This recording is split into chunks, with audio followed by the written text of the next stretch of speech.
आपण काय करायला पॉझिटिव्ह टू कंपॅरेटिव्ह. आता समजा Kerala gets rain as early as Maharashtra. Okay, पहिल्यांदा हे वाक्य कोणत्या डिग्रीचं आहे ते ओळखायचं. कोणत्या डिग्रीचं आहे? कशावरून ओळखलं तुम्ही? ऍज. याच्या मध्ये विशेषण आलं म्हणजे ते पॉझिटिव्ह डिग्रीचं. आणि या वाक्याचे एक डिग्री होते का दुसऱ्या दोन मध्ये रूपांतर होते?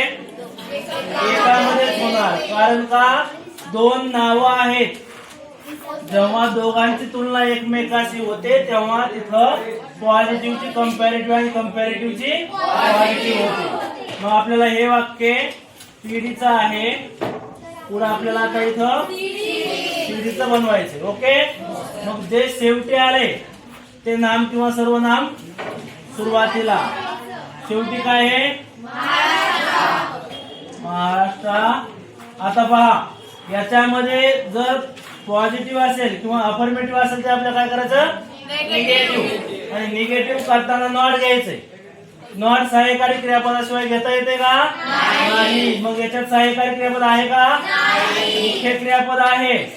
कोणतं? गेट्स. मग याला काय आहे? म्हणून सहाय्यकारी क्रियापद काय? डज. नंतर आता काय घ्यायचं आपण? Not. Maharashtra does not. Does का आलं? येस लागले मुख्य क्रियापदाला आणि सहाय्यकारी क्रियापद या वाक्यात नाही. आणि आपल्याला नॉट घ्यायचंय. तो नॉट घ्यायचा असेल तर डज घ्यावंच लागेल. नॉट.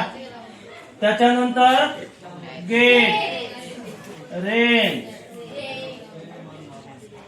पुढे पहिला याच काढा आणि यार लावा. EARLI यार. तुम्हाला काय सांगितलं मी?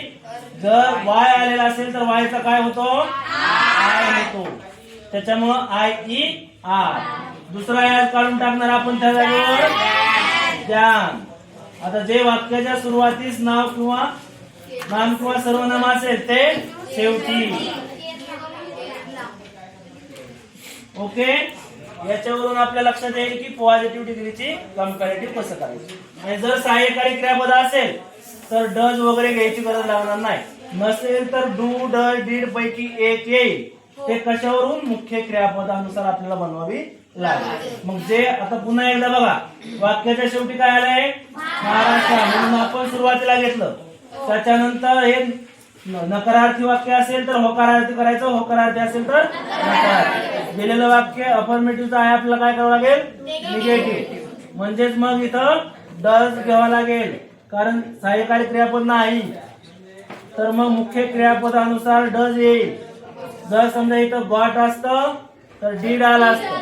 जर याला येस लावलं नसतं तर डू आला असतं. पण महाराष्ट्र असल्यामुळे येस लागणार, इथं केरला असल्यामुळे येस लागणार आणि येस लागलं की डज येणार. ओके. नॉट. नंतर गेट. नंतर रेन. त्याच्यानंतर अर्ली हे विशेषण आहे. मग आपण काय केलं? त्याला पहिला याच काढून टाकला आणि यार लावलं. त्याचबरोबर वायचा आय केला. त्याच्यानंतर दुसरा याच काढून द्यान. त्याच्यानंतर जे वाक्याच्या सुरुवातीला नाम किंवा सर्वनाम आहे ते वाक्याच्या शेवटी. कोणाला कळालं नाही? कळालं सगळ्याला? ओके, ते लिहून घ्या आता.